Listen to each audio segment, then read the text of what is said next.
I have a small presentation today, and I thought in the backdrop of the new education policy that was launched in July, I should place before all of you our expectations from CBSE schools in the light of the policy. This presentation will take about 20 minutes. I'll take you through that. Here is a statement that I have from Dr. Andrea Schleicher, who heads the PISA unit in Paris.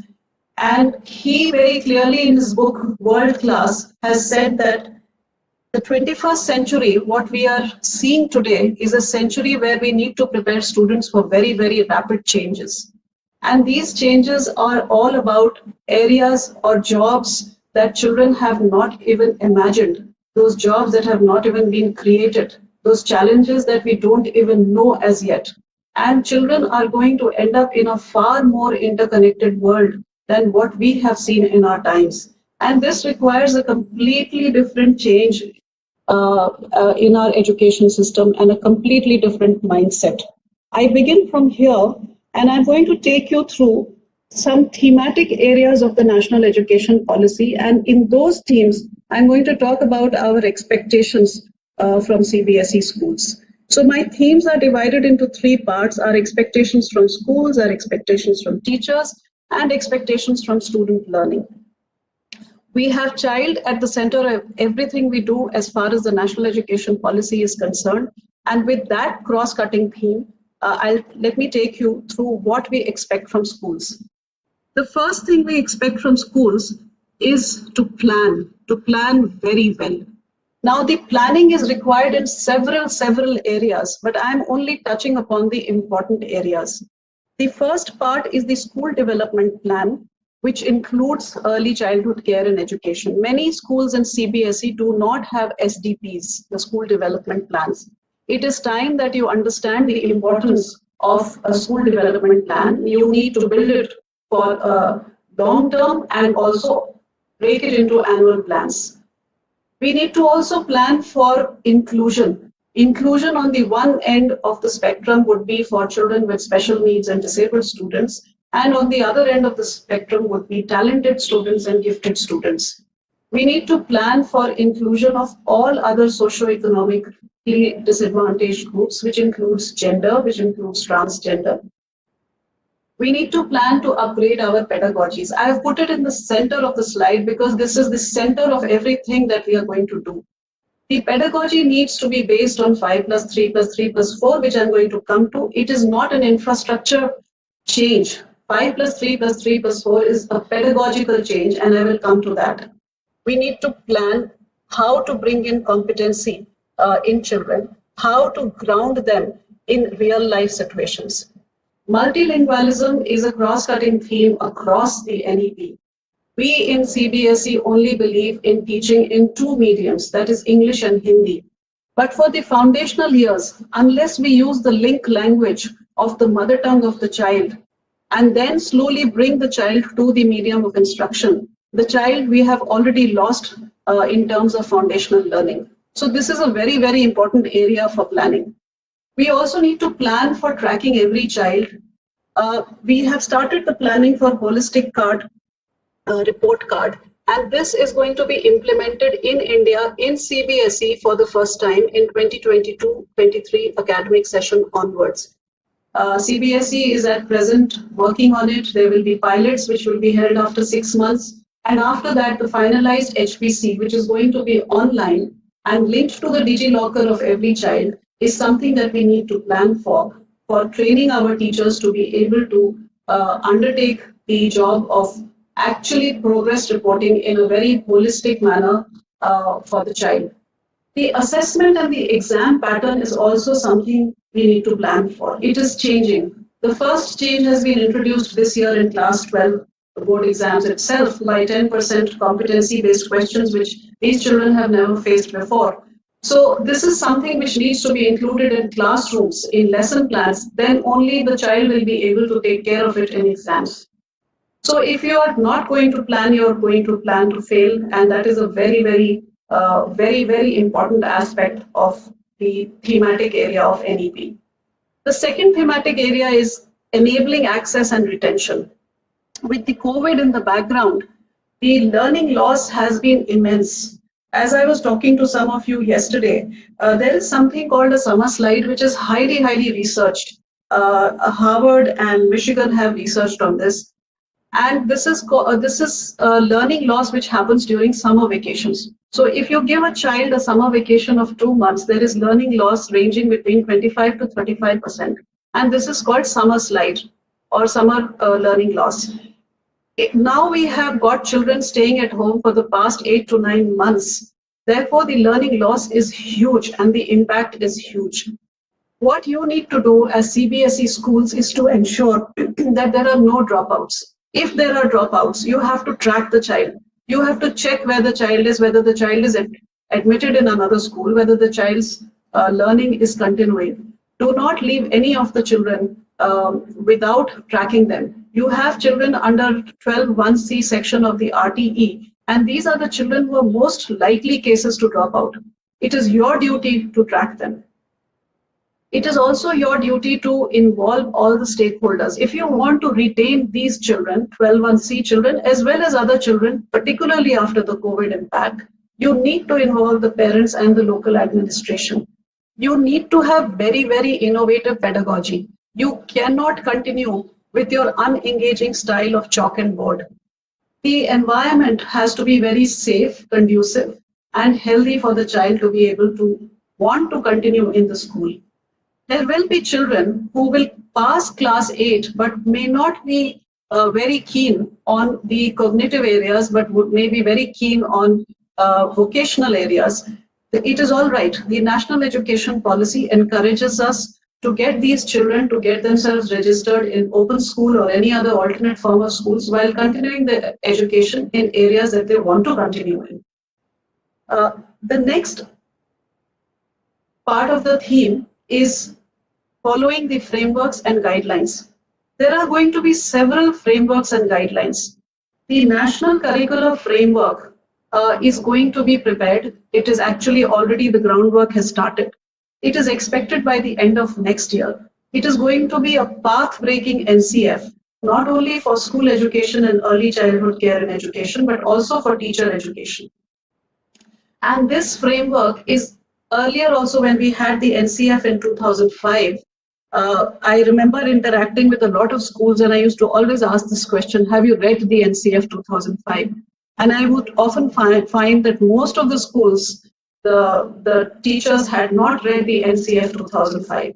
Unless you read the NCF and unless you have curricular literacy and understanding, it will be impossible to actually implement this framework. This framework is based on the requirements of this century. So NCF is an area where you really need to have good literacy. There will be guidelines for vocational crafts introduction in middle school, that is grade 6 to 8. These guidelines are also under preparation, and these would be implemented from 2022 onwards. There would be, as I have already mentioned, the HPC. There would be a foundational literacy and numeracy mission. So even though many of you are private schools, it is imperative upon you also to ensure that every child in grade 3 achieves FLN by 2025.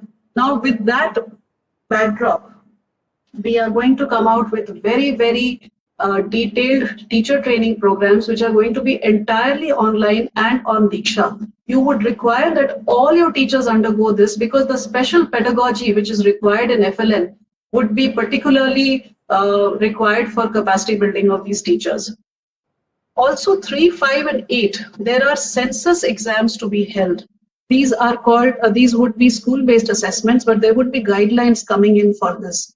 And the idea is that there would be aggregated, anonymized data based on the 3, 5, 8 exams, which will come to us, and we would know what is happening in the school, what is happening in the block, the district, etc.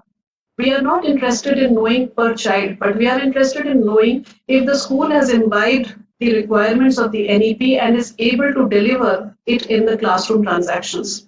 There is going to be a SQOF framework by SCRT for state government schools, and it would have to be followed by private schools which are there located in states. The health tracking is very important. There would be guidelines for this. Special guidelines we are preparing on engaging peer groups and other local communities.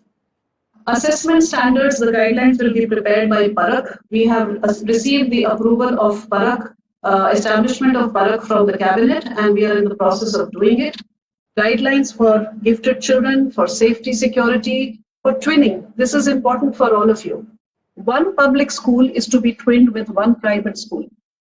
And since the likelihood of private schools being less is there, so it is likely that more than one public school is going to be twinned with a private school.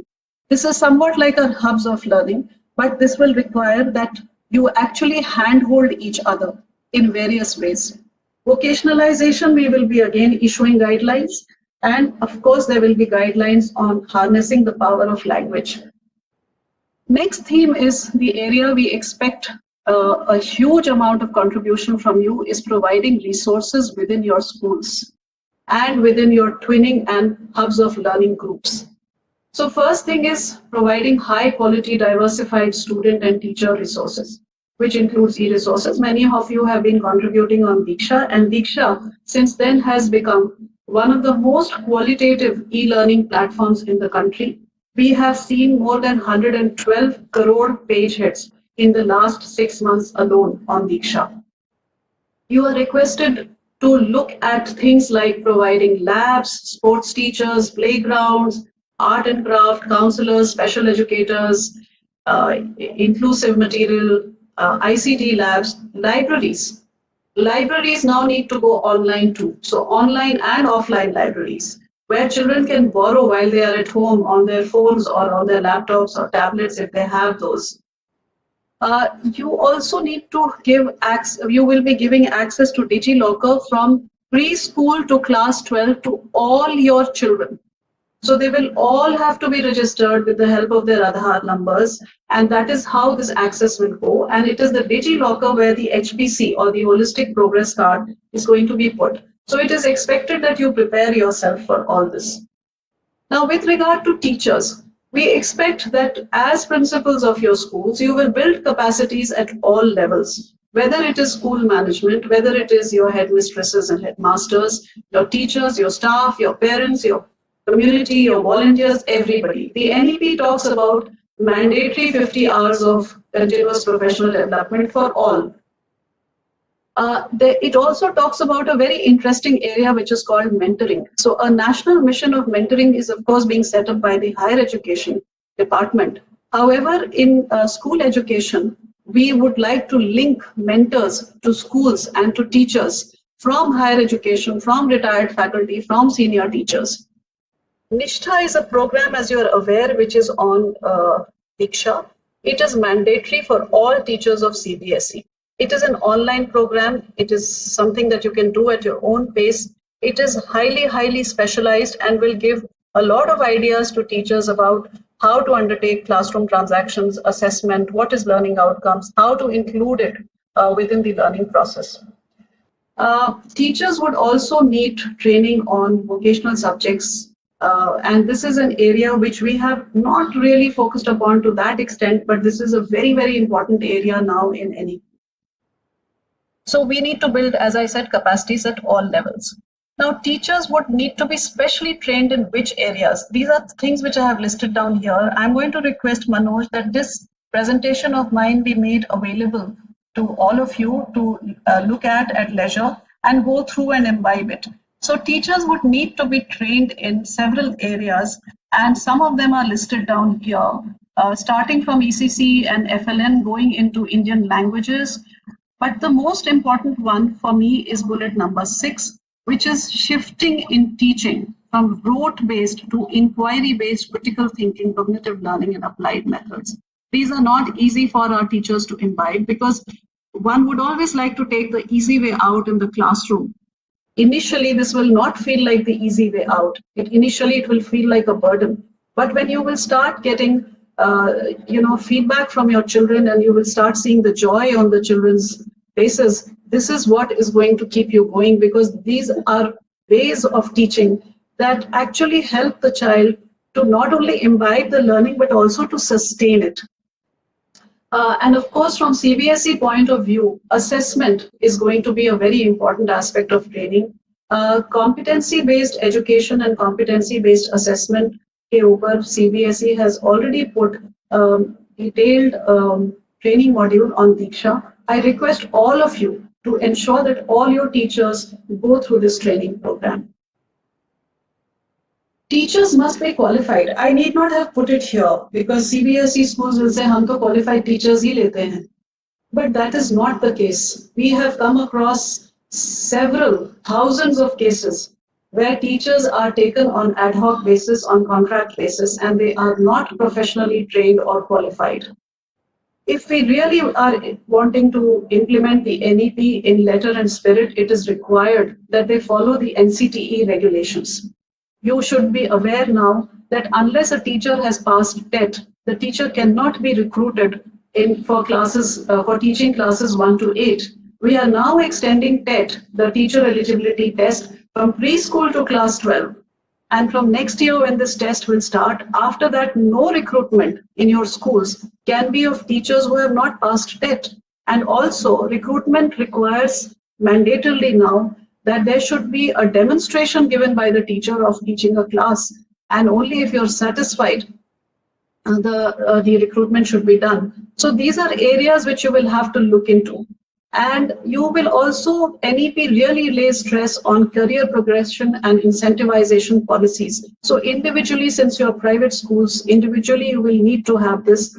We are working on this in Kendriya Vidyalaya and JNV. However, you would need to have your own policies. Maybe you could learn from each other through the hubs of learning as well. Now, coming to the pedagogy. As I mentioned before, see, this 5 plus 3 plus 3 plus 4 is actually a pedagogical change and not an infrastructural change. In the 5 period, that is 3 years of preschool and grades 1 and 2, the pedagogy has to be play and activity-based learning.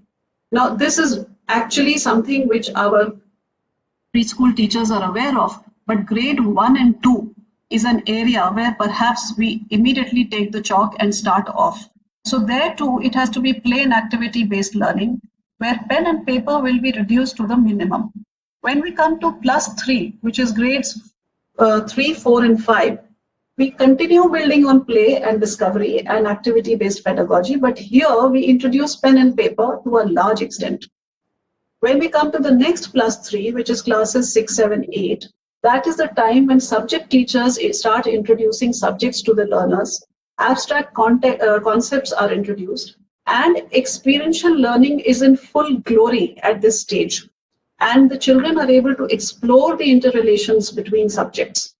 Then we come to the last stage, which is +4, which is also called the secondary stage. Now it is not called senior secondary and secondary, it is simply called secondary, which is classes 9 to 12.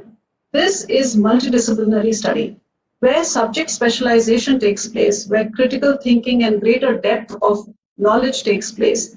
And this is a place where children are able to decide on their life aspirations. So this is the 5 plus 3 plus 3 plus 4 model. And the pedagogies have been named for the first time in the policy. Earlier, no policy has named pedagogies. This is the first time that it has been named. The pedagogies are competency-based, experiential learning, activity-based learning, toy-based, art, sport, storytelling, and ICT integration-based. There is a very interesting portion in the NEP, which I have put as the first bullet on the right side, that there will be a framework for giving more autonomy to teachers in choosing what aspect of pedagogy they're going to apply to their own unique class. Now, this is something which has never happened before. And this is something which you as heads of schools will need to build in your lesson plans, in your annual pedagogical plans, where you will have to allow your teachers to decide on the pedagogies. I'm not going into these details. These are some things which you can see on your own. You will need to achieve standards. Standards will be related to what Parakh is going to say on assessment standards. The SSSA, the states will be setting up the State School Standards Authority. And the standards would be with regard to safety, security, basic infrastructure, teachers across subjects, probity, and sound processes of governance, and learning outcomes. So these standards you will have to follow as per the state in which you are located. It is only for KV and JNV that the SSA authority would be CBSE. For the rest of you, it would be the states. However, CBSE would also have certain standards in the public domain, which would be required for you to declare henceforth as a part of the online self-disclosure system. There are certain cross-cutting themes, which are, firstly, there will be no silos. So we have a tendency of having streams and subjects. Of course, it is economically viable for you. It is not viable for you to not have streams. But you may have to, after the NCF comes out, have to have a relook at it to offer a better basket of subjects. And you may have to look at other options such as online teaching for certain subjects, offline teaching, blended mode, etc. Because if we continue with the stream system, then the child has lost out on the opportunity of exploring the multidisciplinarity between all the subjects. You would need to connect the child to the mother tongue. This is a cross-cutting theme. And the fifth bullet is very important. A cross-cutting theme is computational and mathematical thinking and scientific temper. So they talk about mathematical thinking and scientific temper in everything. In learning language, there has to be a logical approach. In learning environment, about history, everything should be objective and with a scientific temper. The knowledge of India is a cross-cutting theme, something which we really have not focused upon, and our children are more enamored with the West or even towards the Far East, but they are not enamored with what happens in India. And whereas India is coming up as a very, very important global power. So the idea of India, what is India all about, and what do I represent as an Indian, is something which is a cross-cutting theme. Again, things like value education is a cross-cutting theme, local culture and context. The last one in this, which is very important, is citizenship values, something which we have not been able to do in a very, very good manner of late. And it is really important to imbibe these values in the child as a cross-cutting theme.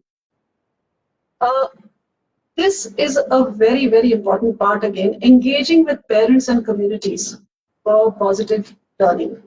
Now, so far, what we do is we call parents for PTAs, we show them the progress card and we tell them to go back home. When we feel that the child is not doing well enough, we call up the parents, come and meet us, and that's it. Whereas the parents can actually be involved in a lot of things that you are doing. You can have parent volunteers who represent the class. You can have parent volunteers who will take your children out to field visits, who will help you out with your sports and arts exhibitions, annual functions. You know, the parent volunteers can then form groups and they can actually become a very, very important source of strength for you. So I have put down certain areas here where you can actually interact with parents and actually engage them in various formats. You have specialist parents, you have parents from various fields, call them for talks. The idea of substance abuse and sexual orientations, adolescence issues, these are best dealt with teachers and parents together in the school. So you may have a parent of, of a grade 3 child who's actually an expert on this. And since the class doesn't know that parent, if you call that parent for a grade 9 classroom, talk on these areas, they would be absolutely comfortable with that parent. So we need to look at these issues in a very, very systematic fashion, and every school needs to ensure that this engagement with parents becomes a very important aspect of their functioning. In student learning, the heading, if you can see it, assessment is not for judging students, it's an opportunity. So we have to come out of the mindset that we are assessing the child to give marks. No, we are giving an opportunity to the child to become better. So assessment is something where we will need to really relook at ourselves. And I just want to inform all of you that you need to be prepared. Just see the last bullet. CBSE is shortly undertaking a lot of examination reforms based on the NEP. NEP has suggested 5 things. One is annual semester or modular exams. 2 is 2 levels of subjects, which they have already started. Tests to have 2 levels of difficulty, which would mean in exams, which we have already started. Moving to adaptive testing and moving towards 2 kinds of papers, objective type and descriptive type. And all this may not come soon, but some of this is coming very soon and we need to be prepared for this. track the children to have their back. Now, what do we mean by tracking? Tracking means you need to have proper IT interventions in place where every child, whether the child has achieved learning outcomes, the psychomotor abilities of the children, the affective domain, what are the values that the child carries, what is everything needs to be tracked, and particularly at the foundational levels, because as the word says, it is the foundation of everything as far as the child is concerned, and for his growth. Now, the proficiency levels tracking requires that every child attains mastery of all the learning outcomes. So far, from class 1 to 10, we have a basket of about 750 learning outcomes. The child is expected that at the end of 10 years, the child has mastery over each of those learning outcomes.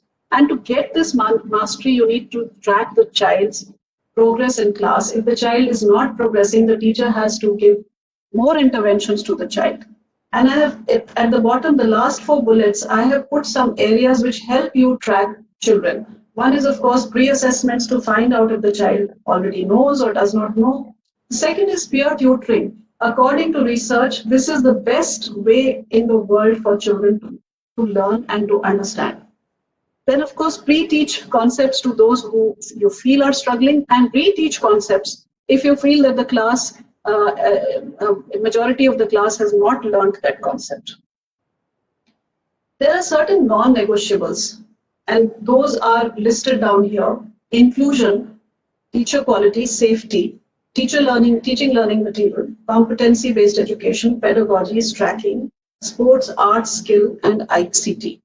And why I put this poster on this side, because I feel I would like to really, really impress upon this, that technology will not replace teachers, but teachers who use technology are going to replace teachers who do not. So please ensure that your teachers, all of them, 100%, are absolutely techno-savvy and are able to integrate ICT in the classroom. So this is what the CBSE schools are expected to do. You have to do excellent planning, then you have to execute. While you're executing, you must monitor it, and then control the way it has to go and ensure that you achieve the goals. In the end, I would just like to again quote from Andreas Schleicher. He mentions in the same book, World Class, that schooling needs to be more about ways of thinking, ways of working, tools for working, and the capacity to live in a multifaceted world as active and responsible citizens. So we are looking forward to CBSE schools showing the way to the public schools, the states and the UTs, because every aspect of NEP is going to be first introduced in CBSE schools. And you are going to be the examples, living examples, not only for schools in India, but for schools all over the world. Thank you very much.